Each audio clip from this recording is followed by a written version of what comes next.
ठाकुर जी ने गिरवार धारण लीला करी। इंद्र ने आकर के ठाकुर जी से क्षमा मांगी और इंद्र की क्षमा के बाद फिर रास लीला का प्रसंग आया। भगवान ने ब्रज की गोपांगनाओं के साथ में रास विहार किया। मैं हर कथा में कहता हूं कि रास का मतलब नृत्य नहीं होता। कल मैंने बहुत व्याख्या की थी कि रास का मतलब क्या होता है। कोई विशिष्ट व्यक्ति अपनी प्रभुता भूल करके अपने प्रेमी के लिए बहुत सहज हो जाए, उसको रास कहते हैं।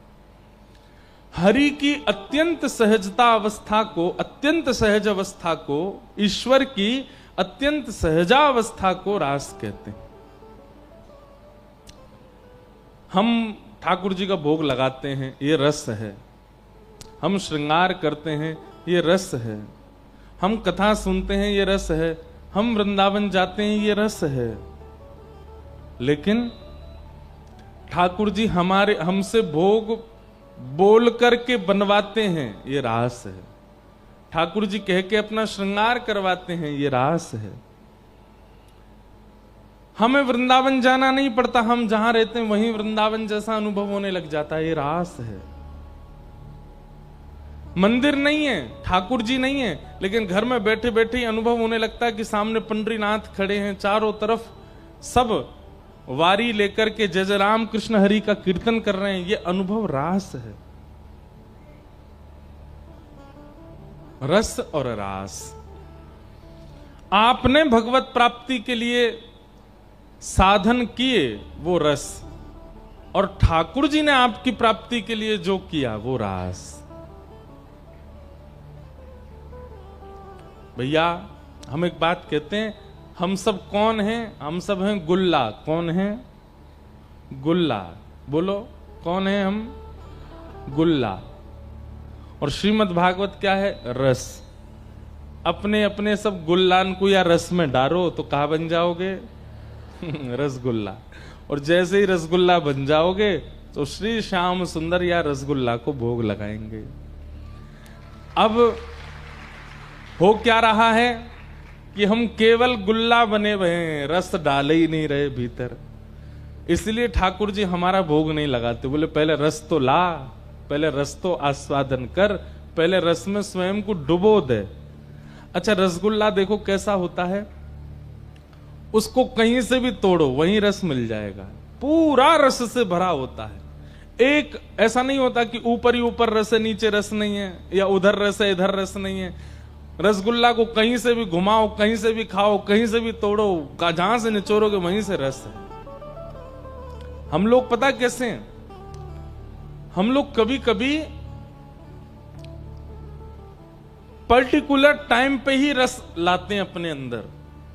अभी भुसावल में कथा हुई तो 7 दिन हम लोग ना तो प्याज खा रहे थे, ना गार्लिक खा रहे थे, ना कुछ कर रहे थे ऊट पटांग। और घर में कोई बात भी ऐसी होती थी, अरे भाई अभी कथा चल रही है, अभी कोई नहीं, 7 दिन बाद देखेंगे जिसको देखना है। हमारा रस कैसा? पर्टिकुलर टाइम में ही रस आता है हमारे अंदर। पर भाई रसगुल्ला खाने वाला तो कभी भी खा सकता है ना, वो ये थोड़ी देखेगा वो तभी रस होएगा तब खाऊंगा। हम कोई आम थोड़े ही है कि सीजन आएगा तभी हम में रस आएगा। रसगुल्ला वो तो हमेशा रस से भरा रहता है। हमारे जितने भक्त हैं जिनके हम नाम बोलते हैं, ये सब ऐसे हैं, इनके पास कभी भी ठाकुर जी जा सकते थे। क्यों? ये हमेशा रस में ही भरे रहते हैं। हम लोग पर्टिकुलर टाइम है हमारा, हम तभी रस में रहते हैं, उसके अलावा नहीं रहते। जिस दिन इस भागवत रूपी रस के अपने रोम रोम में इस रस को पिरो लोगे और 24 घंटा फिर रस में ही रहोगे, तो एक दिन रास बिहारी आकर के आपके रस को चखेंगे। वही है रास, वही है रास।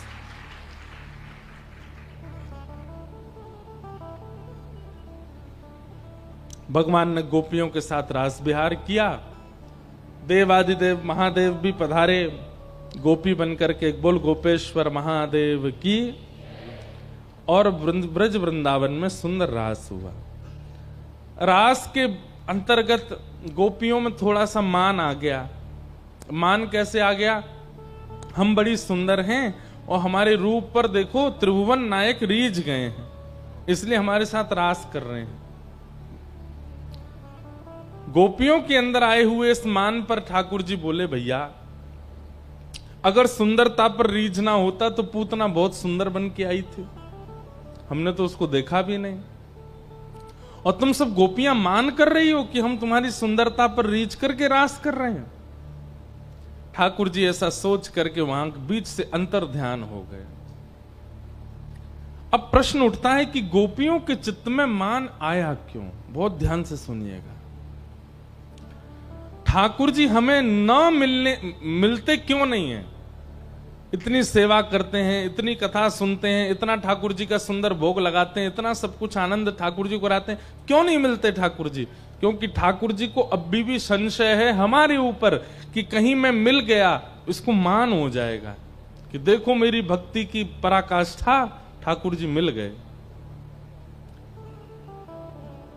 अरे महाराज, ठाकुर जी मिलना तो बहुत दूर की बात, कोई व्यक्ति 7 दिन नियमित रूप से अगर कथा सुन लेता है ना तो उसको मान हो जाता। बोले एक दिन भी मैंने नागा नहीं किया, महाराज जी से पहले आ जाता था कथा में, और महाराज जी जाते उसके बाद जाता था कथा से।